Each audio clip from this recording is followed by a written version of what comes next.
കൃഷ്ണ ഗുരുവായൂരപ്പ ശരണം. ഗുരുവായൂരപ്പൻ്റെ ഉച്ചപൂജയും കളഭാലങ്കാരമൊക്കെ കഴിഞ്ഞു. നട തുറന്നു. ഗുരുവായൂരപ്പനെ കാണാൻ പോണ്ടേ? എല്ലാവരും വരൂ കേട്ടോ. ഗുരുവായൂരപ്പൻ്റെ ചതുർബാഹുവായ വിഗ്രഹത്തിൽ, ദേവകൾ പൂജിതമായ വിഗ്രഹത്തിൽ ഇന്നിപ്പോൾ ഏത് ഭാവത്തിലാണ്, ഏത് രൂപത്തിലാണ് കളഭാലങ്കാരത്തിൽ നിൽക്കണതെന്ന് അറിയില്ല. അമ്പാടിയിലെ രൂപങ്ങളാണോ അതോ ദശാവതാര രൂപങ്ങളാണോ മറ്റേതെങ്കിലും രൂപത്തിലാണോ എന്നറിയില്ല. എന്തായാലും നമുക്ക് പോയി നോക്കാം. ആദ്യം തന്നെ കിഴക്കേ നടയിലുള്ള മഞ്ജുളാലിന് വന്നൊന്ന് പ്രദക്ഷിണം ചെയ്ത്, അപ്പോൾ ആ വെങ്കല ഗരുഡ ശില്പവും അതേപോലെ കുചേലൻ്റെ ശില്പമൊക്കെ കാണാം. അതൊക്കെ കണ്ട് അങ്ങനെ വന്ന് നേരെ അത്തിമര ഗണപതി ക്ഷേത്രത്തിൽ വന്നാൽ ആ വലിയ ഗണേശനെ കണ്ട് തൊഴാം. വളരെ സുന്ദരമായിട്ട് തൊഴാൻ കഴിയും. 4 വശത്തുനിന്നും നോക്കിയാലും മേൽക്കൂരയൊന്നും ഇല്ലാത്തതുകൊണ്ടേ വളരെ സുഖമായിട്ട് തൊഴാൻ കഴിയും. ആ അത്തിമരത്തിൻ്റെ ചോട്ടിൽ ഇങ്ങനെ ഇരിക്കുന്ന ആ ഗണപതിനെ കണ്ട് തൊഴുത് സർവ്വവിഘ്നങ്ങൾ മാറ്റിത്തരാൻ വേണ്ടി പ്രാർത്ഥിക്കാം. പിന്നീട് അങ്ങനെ നമ്മൾ ഗോപുരവാതിൽ കടന്ന് അകത്തേക്ക് വരികയാണ്. അങ്ങനെ അകത്തേക്ക് വരുമ്പോൾ വലിയ ബലിക്കല്ലും അതേപോലെ ആ കൊടിമരവും മുകളിലേക്ക് നോക്കിയാൽ ഗജരാജൻ കേശവൻ്റെ 2 കൊമ്പുകളും നടുക്കുള്ള ലക്ഷ്മി ദേവിയൊക്കെ കണ്ട് തൊഴുത് നമ്മൾ വാതിൽപ്പടി കയറുകയാണ് അകത്തേക്ക്. അങ്ങനെ കയറുമ്പോൾ ഇടത് വശത്തേക്ക് നോക്കിക്കഴിഞ്ഞാൽ ആ മേൽപ്പത്തൂരിൻ്റെ പീഠവും അതേപോലെ ആ കെടാവിളക്കൊക്കെ കാണാം. വലതേ സൈഡിൽ ആദ്യത്തെ തൂണ് നോക്കിയിട്ട് നരസിംഹാവതാരം കാണിച്ചു കൊടുത്തു എന്ന് പറയുന്ന ആ തൂണ് നോക്കി തൊഴുത് നമ്മൾ ഭഗവാന്റെ ശ്രീലകത്തേക്ക് നോക്കുകയാണ്. ശ്രീലകത്തേക്ക് ഇങ്ങനെ നോക്കുമ്പോൾ നിറയെ പ്രകാശം, നെയ്വിളക്ക് ഇങ്ങനെ കത്തി, സ്വർണത്തിൻ്റെയും വെള്ളിയുടെയൊക്കെ വിളക്കിൽ നെയ്യൊഴിച്ചിങ്ങനെ കത്തി ആ ദീപം ഇങ്ങനെ കത്തിത്തീരല്ലേ, അതിങ്ങനെ കാണാൻ നല്ല രസമാണ്. അതിൻ്റെ ഇടയിൽ കൂടെ ഭഗവാന്റെ ആ പ്രഭകളും, അപ്പോൾ എല്ലാം കൂടി നല്ല രസം. അങ്ങനെ നോക്കുമ്പോൾ ഉണ്ണിയുടെ കാൽത്തളകൾ കാണാണ്ട്, കാൽപാദങ്ങൾ കാണാണ്ട്. അങ്ങനെ മുകളിലേക്ക് അങ്ങനെ നോക്കിയാൽ പട്ടുകോണ കൊടുത്തിട്ടുണ്ട്, ഞൊറിഞ്ഞുകൊടുത്ത്. അതേപോലെ അരമണി കിങ്ങിണിയൊക്കെ ഇങ്ങനെ കാണാണ്ട്. പിന്നെ ഇങ്ങനെ മേലേക്ക് ഇങ്ങനെ നോക്കിക്കഴിഞ്ഞാൽ മാറത്തെ ഒരു മാങ്ങാമാലയും ഒരു പതക്കം പോലത്തെ മാലയും ഒരു ഗോപീതിലകം വെച്ചിട്ടുണ്ട്. അതേപോലെ കൈവളകൾ കാണാണ്ട്, തോൾവളകൾ കാണാണ്ട്. വലത്തെ കയ്യിൽ വെണ്ണുരുളുണ്ട്, ഇടത്തെ കയ്യിൽ പൊന്നോടക്കുഴലുണ്ട്. അതെങ്ങനെയാ വെച്ചാൽ രണ്ടും കൂടി ഇങ്ങനെ മാറത്തേക്ക് ചേർത്ത് പിടിച്ചിരുന്ന, ആർക്കും തരില്ല എന്നുള്ള പോലെ ഒരു ചെറിയ കുസൃതി കുറുമ്പ് പോലെ. ആരെങ്കിലും ചോദിച്ചാൽ ഇതില്ല അത് ഇന്ത്യയാണെന്ന് പറഞ്ഞിട്ട് കുട്ടികളിങ്ങനെ നിൽക്കില്ലേ, അതേപോലെയാണ്.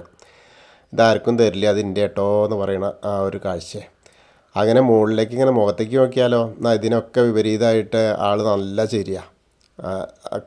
എന്താ പറയുക, കുറുമ്പൊന്നും അത്രയ്ക്ക് അങ്ങോട്ട് കാണാനില്ല, പക്ഷേ നല്ല ചിരിച്ച് പുഞ്ചിരിച്ചും കൊണ്ടാണ് നിൽക്കുന്നത്.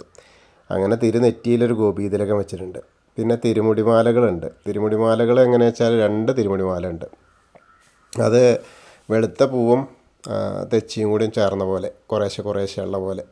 അതേപോലെ 2 ഉണ്ടമാലയും, ഒരെണ്ണം നല്ല താമര കൊണ്ടുള്ള മാലയും, പിന്നെ ഒന്ന് തെച്ചിയും തുളസിയും വെളുത്ത പൂവും കൂടിയും താമരയും കൂടി ചേർന്നൊരു മാലയും. അങ്ങനെ കാതിൽ ചെവിപ്പൂക്കൾ കാണാണ്ട്, പൊന്നിൻ്റെ കിരീടം വെച്ചിട്ടുണ്ട്. അങ്ങനെ നല്ല രസമായിട്ട് കാഴ്ച. അപ്പോൾ നമ്മളെല്ലാവരും ഇപ്പോൾ ഭഗവാന്റെ ആ ശ്രീലകത്തേക്ക് നോക്കിയിട്ട് സോപാനപ്പടിയിൽ നിന്ന് തൊഴുകയാണെന്ന് അങ്ങനെ വിചാരിച്ചോളൂ. എല്ലാവരുടെയും മനസ്സ് ഭഗവാന്റെ സമക്ഷത്തിലാണ്. എന്നിട്ട് ഭഗവാന്റെ ആ കളഭാലങ്കാരം നമ്മൾ കണ്ട് തൊഴുകയാണെന്ന്, ആ വെണ്ണക്കണ്ണനെ കണ്ട് തൊഴുകയാണെന്ന് അങ്ങനെ മനസ്സുകൊണ്ട് വിചാരിക്കുക. അപ്പോൾ ആ ഭഗവാന്റെ അനുഗ്രഹം നമ്മളിലേക്ക് എത്തും. നമ്മൾ എവിടെ ഇരുന്നിട്ടായാലും നമ്മുടെ മനസ്സ് സഞ്ചരിച്ചു കഴിഞ്ഞാൽ ആ മനസ്സിൽ നമുക്ക് ആ അകക്കാഴ്ച കാണാം, ഉണ്ണിയുടെ ആ രൂപം. അത് കണ്ടാൽ തന്നെ നമ്മൾ ഗുരുവായൂരപ്പനെ കണ്ട പോലെയായി. ഗുരുവായൂരപ്പൻ്റെ അനുഗ്രഹം നമ്മളിലേക്ക് എത്തും. അങ്ങനെ തൊഴുത് നമ്മൾ അവിടുന്ന് ഇറങ്ങിക്കഴിഞ്ഞാൽ അഗ്നികോണിലുള്ള ബലിക്കല്ലും അതേപോലെ ഭഗവാന്റെ ആ തിടപ്പള്ളിയും ചുവരിൻ്റെ മുകളിലേക്ക് നോക്കിയാൽ ചെറിയ ആലിലക്കണ്ണനെയൊക്കെ കണ്ട് തൊഴാം. പിന്നീട് സപ്തമാതാക്കളെയും കണ്ട് തൊഴുത് വിഘ്നേശ്വരൻ്റെ അടുത്തേക്ക് വരിക. അങ്ങനെ വിഘ്നേശ്വരനെ കണ്ട് തൊഴാം, പ്രാർത്ഥിക്കാം. ഏകദന്തം മഹാകായം തപ്തകാഞ്ചന സന്നിഭം ലംബോദരം വിശാലാക്ഷം വന്ദേഹം ഗണനായകം. അത് കഴിഞ്ഞ് സരസ്വതി അറയ്ക്ക് നോക്കുക, സരസ്വതി ദേവീനെ കണ്ട് പ്രാർത്ഥിക്കാം. സരസ്വതി നമസ്തുഭ്യം വരദേ കാമരൂപിണി വിദ്യാരംഭം കരിഷ്യാമി സിദ്ധിർഭവതു മേ സദാ. അതിനുശേഷം അവിടുന്ന് ഇങ്ങനെ പോരുമ്പോൾ ആ കോർണറിലെത്തിയ ചെറിയ ഗണേശനെ കണ്ട് തൊഴാം. മത്സ്യം, കൂർമ്മ, വരാഹം, നരസിംഹം വരെയുള്ള രൂപങ്ങളൊക്കെ കണ്ട് തൊഴുത് മേൽശാന്തിൽ അവിടുന്ന് അർച്ചന പ്രസാദമൊക്കെ വാങ്ങാം. ഇനിയിപ്പോൾ ഈ മാസം 30-ാം തീയതി വരെയാണ് ഉള്ളൂ, 31-ാം തീയതി വരെ. അതിനുശേഷം 1-ാം തീയതി മുതൽ പുതിയ മേൽശാന്തിയാണ്. തെക്കുംപുറത്തില്ലത്ത് നാരായണൻ നമ്പൂതിരിയാണ്. അപ്പോൾ ഇനി 1-ാം തീയതിക്ക് ശേഷം അദ്ദേഹമാണ് ഉണ്ടാവുക. അങ്ങനെ നമ്മൾ അവിടുന്ന് പ്രസാദമൊക്കെ വാങ്ങി വാമന രൂപവും ഗജേന്ദ്രമോക്ഷത്തിൻ്റെ രൂപമൊക്കെ കണ്ട് തൊഴുത് ഗരുഡാരൂഢനായിരിക്കുന്ന മഹാവിഷ്ണുവിനെയും അനന്തശായിയായ അനന്തപത്മനാഭനെയൊക്കെ ഇങ്ങനെ കണ്ട് തൊഴുത് നമ്മൾ നേരെ ശ്രീകോവിലിൻ്റെ പുറകുവശത്ത് വന്ന് സാഷ്ടാംഗം നമസ്കരിക്കുക. നമസ്കാരമൊക്കെ കഴിഞ്ഞ് മുകളിലേക്ക് നോക്കിയാൽ ആ ഉഗ്രരൂപിയായ നരസിംഹസ്വാമിയെ കാണാം, കണ്ടു തൊഴാം. പിന്നീട് തിരിച്ചു വരുമ്പോൾ ബാക്കിയുള്ള ദശാവതാര വിഗ്രഹങ്ങൾ ശ്രീരാമചന്ദ്രനും ബലരാമനും ഭാർഗവരാമനും ശ്രീകൃഷ്ണനെയൊക്കെ കണ്ടു തൊഴാം. പിന്നെ മുരുകനെയും കണ്ടു തൊഴുത് ഹനുമാൻ സ്വാമീനെ വന്ന് കണ്ടു തൊഴാം, പ്രാർത്ഥിക്കാം.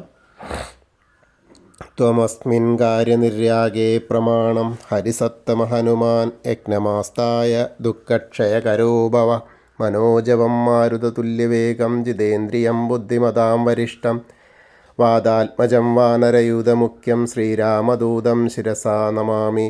ബുദ്ധിർബലം യശോധൈര്യം നിർഭയത്വം അരോഗത അജാഡ്യം വാക്പടുത്തം ഹനുമസ്മരണാത് ഭവേത്. ഓം നമോ ഭഗവതേ ആഞ്ജനേയായ മഹാബലായ സ്വാഹ. അതിന് ശേഷം അങ്ങനെ വന്ന് രാധാകൃഷ്ണ വിഗ്രഹവും കാളിയമർദ്ദന രൂപവും വെണ്ണക്കണ്ണനെയൊക്കെ കണ്ട് തൊഴാം.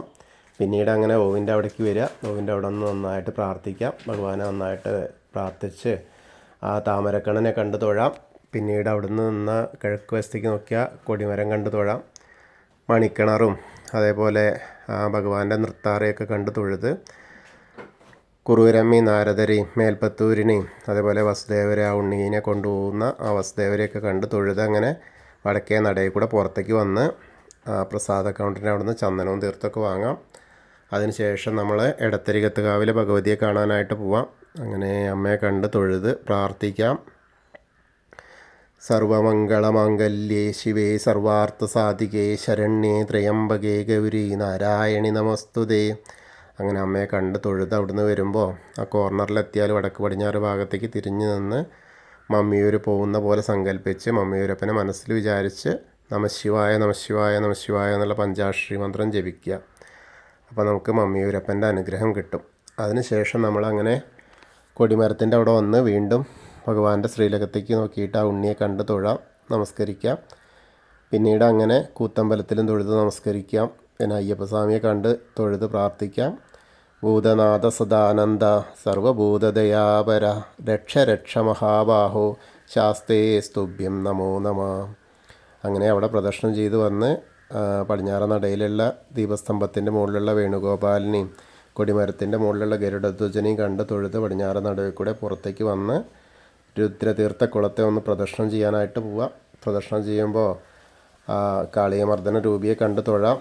പിന്നീട് അങ്ങനെ വന്ന് നേരെ അന്നലക്ഷ്മി ഹാളിൻ്റെ അതിലേ അങ്ങോട്ട് പോന്നു കഴിഞ്ഞാൽ നാരായണാലയത്തിൽ വന്നാൽ അങ്ങോട്ട് കയറുമ്പോൾ തന്നെ പൂന്താനം തിരുമേനി പൂജിച്ചിരുന്ന ചെറിയ ഉണ്ണിക്കണ്ണൻ്റെ വിഗ്രഹം കണ്ട് തൊഴാം. പിന്നീട് ഭഗവതി നടയിലും അതേപോലെ വലിയ ദീപസ്തംഭത്തിൻ്റെ അവിടെ വന്ന് കിഴക്കേ നടയിൽ വന്നിട്ട് ഭഗവാന്റെ ശ്രീലകത്തേക്ക് ഒന്നുകൂടി നോക്കി തൊഴുത് അങ്ങനെ അവിടുന്ന് നമ്മൾ തെക്കേ നടയിലേക്ക് പോരുന്നു. തെക്കേ നടയിൽ വന്ന് കൂവളത്തെ ഒന്ന് പ്രദർശനം ചെയ്യാം. അപ്പോൾ മഹാദേവനും പാർവതി ദേവീനെയൊക്കെ മനസ്സിൽ അങ്ങോട്ട് വിചാരിച്ച് പ്രദർശനം ചെയ്യാം. കൂവളല്ലേ, അപ്പോൾ എന്തായാലും അവരുടെ സാന്നിധ്യം അവിടെ ഉണ്ട്. അപ്പോൾ നമ്മൾ ഇന്നത്തെ ഗുരുവായൂരപ്പൻ്റെ ഉച്ചപൂജയും കളപാലങ്കാരമൊക്കെ കണ്ടു തൊഴുതു. എല്ലാവർക്കും ആ ഗുരുവായൂരപ്പൻ്റെ അനുഗ്രഹം ലഭിക്കും. കൃഷ്ണായ വാസുദേവായ ഹരയേ പരമാത്മനെ പ്രണതക്ലേശനാശായ ഗോവിന്ദായ നമോ നമ. ഹരേ കൃഷ്ണ. ഗുരുവായൂരപ്പാ ശരണം.